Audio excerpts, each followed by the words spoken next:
ഒരു തുലാം പാത്രങ്ങള് നല്ല ഒരു കിഴിച്ചില പൊന്നമാണോ എന്റെ മോളക്ക് അച്ഛൻ തരുന്ന സ്ത്രീധനമാണ് ഒരു തുലാം പാത്രങ്ങള് നല്ല ഒരു കിഴിച്ചില പൊന്നമാണോ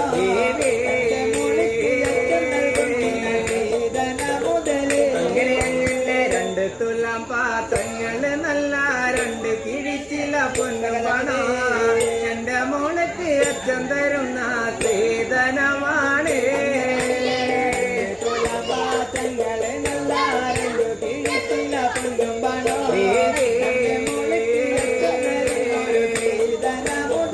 അങ്ങനെ മൂന്ന് തുലാം പാത്രങ്ങള്